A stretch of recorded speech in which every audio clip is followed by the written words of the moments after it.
오늘 주신 말씀 마태복음 22장 1절에서 14절 말씀을 보겠습니다. 마태복음 22장 1절에서 14절 말씀.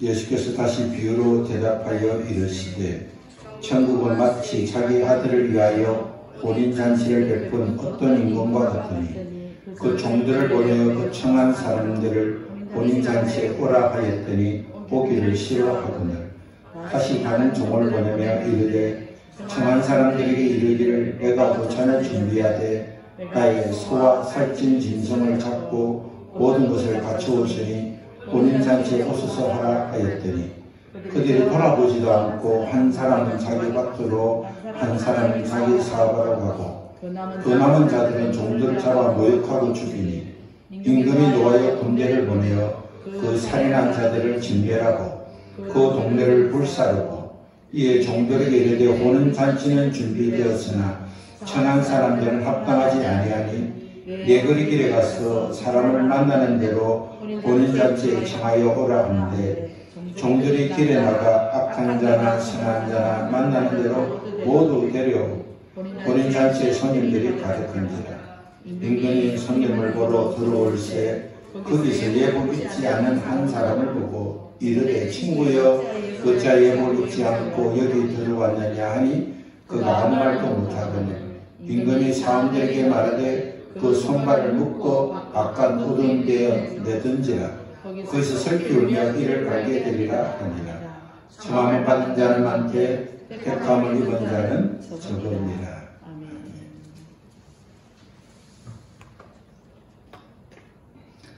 예수님은 저주에서 벗어나지 못하고 사망으로 가던 자들을 불쌍히 여기시고 저주에서 벗어나 생명으로 인도하시기 위해서 주님은 말씀하시고 가르치시고 병든 자를 고쳐주셨습니다.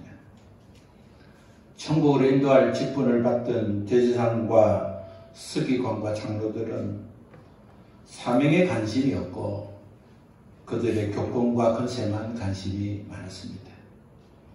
그래서 하나님께서 말씀해 주신 대로 믿고 주님이 보내실 메시아를 기다리지 못했고 오히려 메시아로 오신 주님의 구원의 길을 가로막고 하나님 뜻을 망각하고 그 길을 막았습니다. 그들은 죽어 마땅하고 저주받아 마땅하고 그들은 심판받아 마땅함에도 불구하고 우리 예수님은 그들을 불쌍히 여기시고 잘못을 깨닫게 하시고 회개할 기회를 주었음에도 불구하고 그들은 깨닫지 못하고 저주의 길, 심판의 길, 망하는 길로 가고 말았습니다.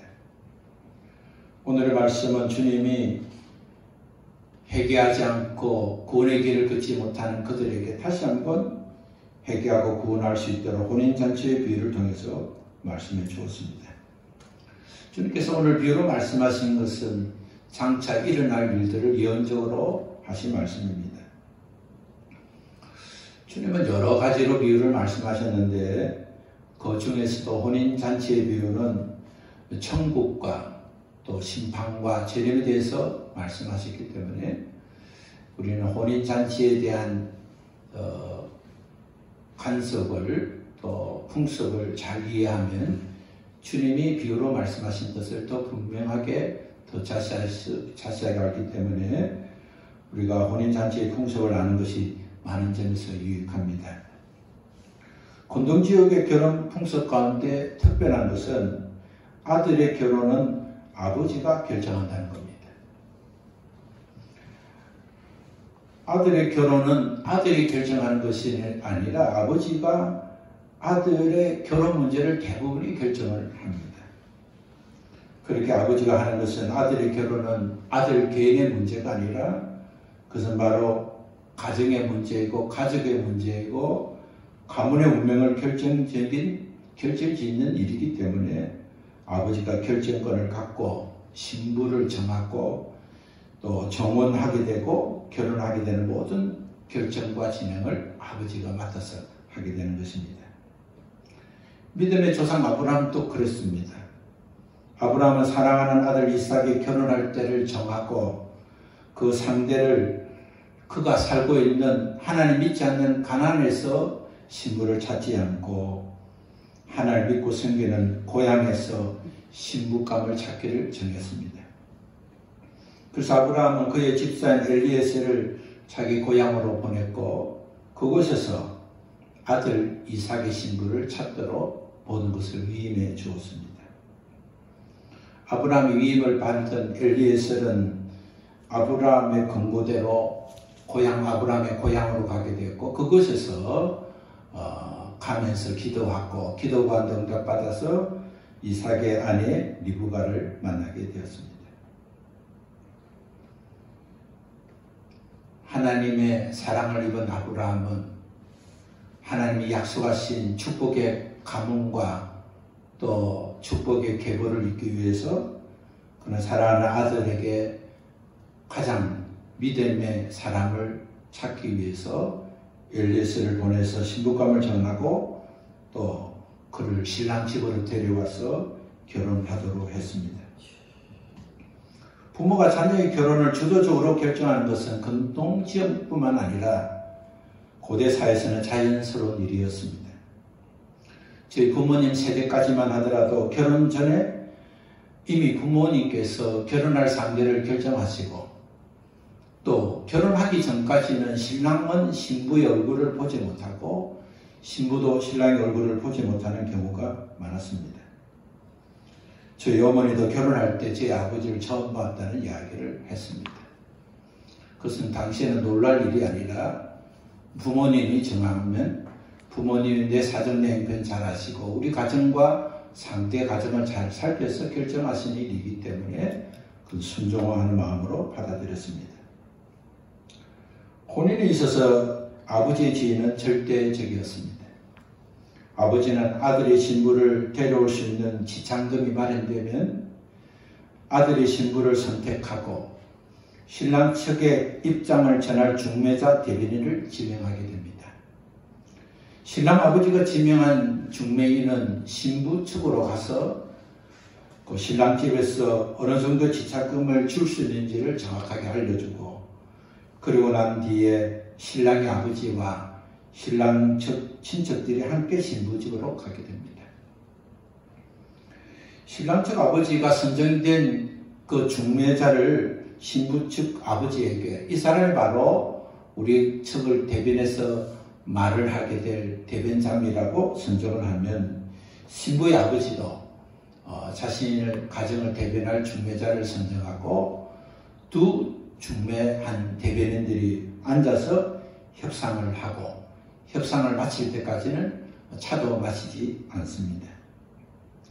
그래서 바로 아브라함의 집사 엘리에셀이 아브라함의 고향에 가서 리브가를 만나게 되고 그 집을 방문했을 때 그의 오라버니까 라반이 잔치를 베풀어 줬는데 엘리에셀은 내 일을 진술하기 전에 먹지 않겠다고 그렇게 말을 하는 까닭도 거기에 있습니다. 나의 주인 되는 아브라함이 신부감을 구하여 오라고 했는데 리브가가 신부감으로 동의하기 전까지 내가 내 말을 잘 듣고 진술하기 전까지 내가 먹지 않겠다고 한 것도 그러한 예가 되는 것입니다. 양가 중매에는 서로 마주 앉아서 진지하게 협상을 하는데 그 두 가지가 합의가 되면 이제 정혼을 하게 됩니다. 첫 번째는 지참금 액수에 대해서 의견이 서로가 일치하는가, 주기로 한 대로 준다고 하는 것과 아니면 받기를 원하는 대로 주는 것인가는 일치를 보는 것이고, 두 번째는 신부가 결혼에 동의하느냐를 결정하는 것입니다. 지참금 액수에 대한 의견이 일치되고 신부가 결혼에 동의를 하게 되면 중매는 일어나서 서로 축하 인사를 하고 그렇게 해서 언약을 맺음으로 정혼이 시작되는 것입니다. 정혼을 하면 1년 정도 정혼 기간이 지속이 되는데 이 1년 기간 동안에 신랑은 아버지 집에서 신부와 함께 살 집을 준비하고 신부는 신랑이 데려오기 그날까지 신부 수업을 하고 정결하게 신랑 맞이하기를 기다리게 됩니다. 신랑이 언제 자기를 데리고 올지는 알 수가 없습니다. 신랑도 언제 자기의 신부를 데려갈지를 알 수가 없습니다. 그것은 바로 아버지만 알 수 있다고 말씀했습니다. 우리 주님이 언제 재림하실지를 물었을 때, 제자들이 물을 때에 그것은 아버지만 아시는 것이라고 말씀하신 것도 혼인잔치 이래를 통해서 우리는 또 분명히 알 수가 있습니다. 그러나 신랑과 신부는 언제쯤 우리 아버지가 나를 보낼 것이고 신부는 언제쯤 신랑이 올 것인가는 짐작해 볼 수는 있습니다. 보통은 1년 기간 동안에 신랑은 아버지 집에서 집을 짓고 또 집을 짓는 것을 본 아버지가 이 정도 되면 집이 완성되었다. 또 이 정도 잔치 준비를 한 거 보면 이제 결혼할 때가 되었다는 것을 알고 결정하기 때문에 한 1년 정도 기간이 되면 언젠지는 모르지만 남편 될 신랑이 나를 데리고 오겠다. 또 신랑도 이 정도 준비가 되어서는 곧 아버지가 나를 가라고 하겠다는 것을 짐작할 수가 있습니다. 신랑의 아버지는 신부를 데리고 살 집을 완성도를 보고 또 잔치할 수 있는 준비된 것을 보고 이제 결혼할 날을 정하게 됩니다. 결혼할 날을 정하면 아버지는 아들에게 이제 너는 신부를 데리고 오라 라고 이 명을 하면 아버지의 명을 받은 아들은 기쁜 마음으로 그날 저녁에 신부를 데리고 신부 집으로 가게 됩니다. 신랑은 일행들과 함께 나팔을 불면서 기쁜 마음으로 신부 집을 방문하게 되고 거기서 신부를 맞이하고 신부를 데리고 이제 결혼할 자신의 집으로 신부를 데려오게 되는 겁니다. 신랑의 초대를 받은 사람들 신부 집으로 가지 않고 신랑 집으로 가는 그 행렬을 따라서 긴 행렬을 따라 뒤따르게 되는 겁니다. 혼인은 그날 밤에 신랑 집에서 하기 때문에 혼인 자치에 초청받은 사람은 등을 준비하고 불을 밝혀야 합니다. 초대받은 사람들은 신랑 집으로 가는 행렬을 따라 참석하는데 등이나 불이 없으면 행렬에 끼지도 못하거나 또 신랑의 집에 들어가지도 못합니다. 신부는 혼인하기 위해서 신랑 집까지 가는 동안 머리를 풀고 또 얼굴은 베일로 가려서 결혼한 후에 남편은 된 자에게 가장 먼저 얼굴을 보여주기 위해서 얼굴을 가리고 베일로 가린 채 신랑 집으로 가게 됩니다. 신부적 친척들은 행렬 앞에 길 양쪽에 서 있는 아이들에게 볶은 곡식을 던져주고 목적지 가는 동안의 기쁨으로 북이나 다른 악기를 연주하는 그 남자들의 악기 소리를 들으면서 신나게 춤을 추면서 신랑의 집으로 가게 되는 겁니다. 결혼식 절차 중에서 가장 중요한 부분은 신부가 신랑집에 도착했을 때에 솜 씻는 여인들이 신부의 머리를 단장시키고 손질하고 다듬고는 날씨가 좋을 때는 바깥에서, 날씨가 좋지 않으면 집 안에서 신부를 신랑의 앞자리로 인도하게 됩니다.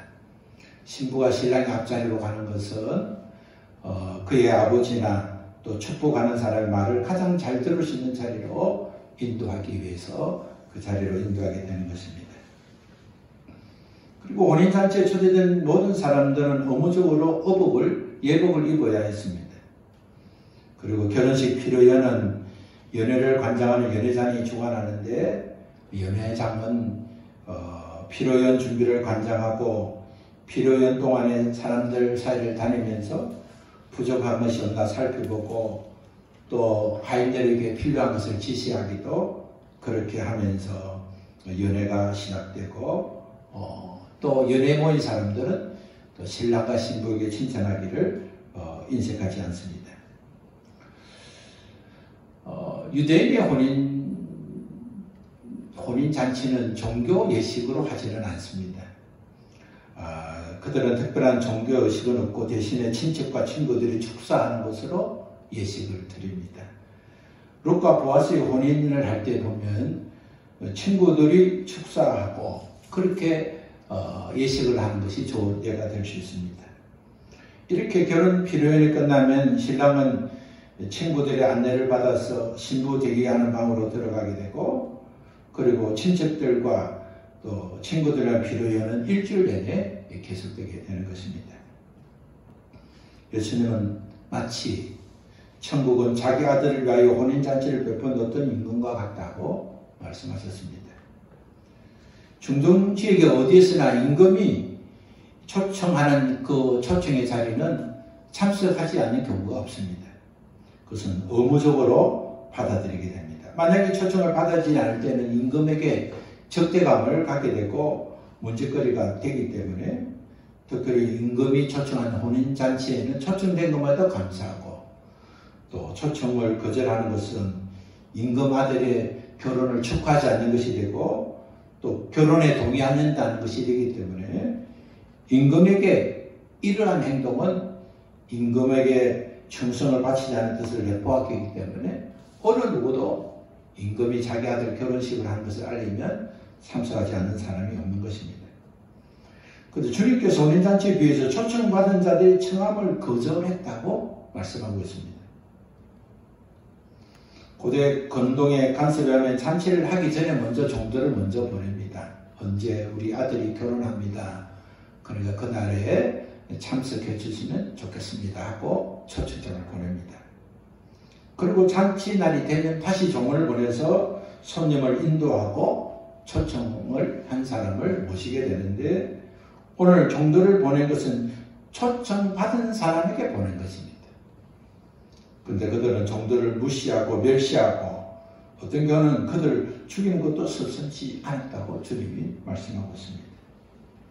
우리 주님의 혼인잔치의 비유를 통해서 과거에 하나님께서 회개할 기회를 주었지만, 또 회개하라고 선지자를 보냈지만 그 조상들이 회개를 원하시는 하나님의 마음을 받아들이지 않고 하나님 보내신 선지자를 죽였고 능멸한 사실을 비유로 말씀하고 있는 것입니다. 예수님은 비유를 통해서 당시 대제사장과 바리새인과 서기관과 장로들이 회개하지 않고 조상들과 똑같이 비역한 길로 가고 있음을 말씀하고 있는 것입니다. 임금은 자신의 초청을 거절되자 다시 종을 보내어 초청에 응해줄 것을 간청했습니다. 임금이 간청한 것은 손님이 없어서 아쉬워서 그런 것이 아니라 손님들에게 특별한 대우를 해준 것이었습니다. 고대 왕정 시대 임금의 청에 부러워한다는 것은 있을 수도 없는 것이고, 또 임금이 이처럼 간청하며 초청한 것도 생각하기 어려운 일이었음에도 불구하고 오늘 주님이 비유해서 임금은 잔치에 필요한 좋은 음식들을 다 준비하고 잔치의 양과 질에 조금도 부족함이 없이 준비되었으니 이제 임금의 초청에 받고 오라고 초청했지만, 한 사람은 자기 밭으로 한 사람은 상업차로 갔다고 주님이 말씀했습니다. 악한 농부의 비유처럼 주인이나 임금의 전령을 무시하는 일로 주님 앞에, 주인 앞에, 임금 앞에 모독하는 짓을 한 것입니다. 하나님의 계속의 인내도 불구하고 그들은 다 제 길로 갔습니다. 세상 일에 바빠서, 사반 일에 바빠서 하는 일을 계속하기 위해서 그들은 하나님의 초청을 거절하고 하나님 앞에 모욕감을 주었습니다. 하나님을 만유리 여겼습니다. 복음을 전하는 자들을 박해하는 데 주저하지 않았습니다. 마침내 인내의 은총을 거두시고 왕과 유대인의 행위에 걸맞는 보응하시기로 주님은 작정된 것을 말씀해 주었습니다. 우리는 지난주의 말씀처럼 이러한 사건은 주님이 세상을 떠나시고 하나님의 나라에 가신 40년 후 AD 70년에 예루살렘이 멸망하게 된 사건을 통해서 주님이 그때 하신 말씀이 바로 이런 예언이었구나 것을 우리가 짐작해 볼 수가 있습니다. 오늘 이하를 보면 종들이 다시 명령을 받고 사거리에서 사람들을 초청하게 됩니다. 그리고 그 혼인잔치에 사람들을 채우게 됩니다. 임금이 불러 들어오는데 많은 사람이 왔지만 그 중에 한 사람이 예복을 입지 않았습니다. 당시 유대인의 관습은 혼인잔치에는 꼭 예복을 입기로 되어 있습니다. 그리고 그 예복은 스스로가 준비하는 것이 아니라 혼인집에서 예복을 준비해 두고 오시는 분에게 한 벌씩 주고 있게 하는 것입니다.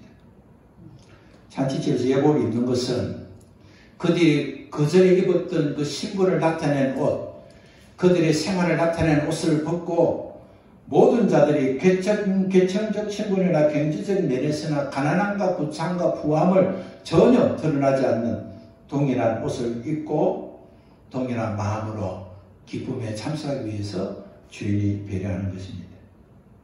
임금은 잔치에 예복을 입지 아니하고 들어온 자는 자기 의를 주장하는 바로 죄인 것입니다. 내가 이만큼 잘 사는데 자신의 신분을 높이고 자기의 위치를 높이고 자랑하려고 혼인집에서 준비한 예복을 입지 않은 것입니다. 임금은 예복을 입지 않고 있는 한 사람을 발견하고 사안에게 말을 합니다. 그 손과 그 손발을 묶고 박한 어두운 데 던지라. 거기서 살펴며 이를 가게 되리라고 명하게 되는 것입니다.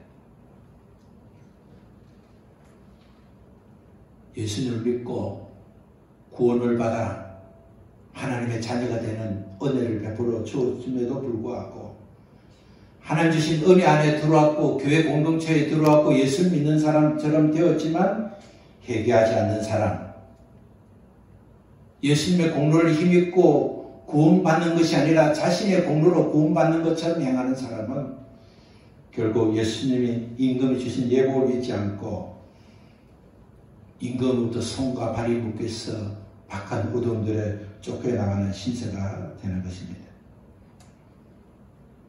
오늘 주님은 청함을 받은 자들한테 택함을 입은 자는 적다고 말씀하셨습니다.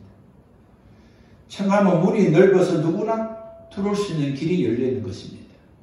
누구나 예수님을 믿을 수 있습니다. 누구나 교회 안으로 들어올 수 있습니다. 누구나 하나님의 사랑을 받을 수 있습니다.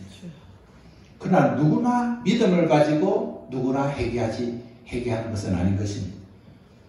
택함을 입은 자가 회개하고 택함을 입은 자가 믿음을 갖고 택함을 받은 자가 그리스도의 의의 옷을 입게 되는 것입니다.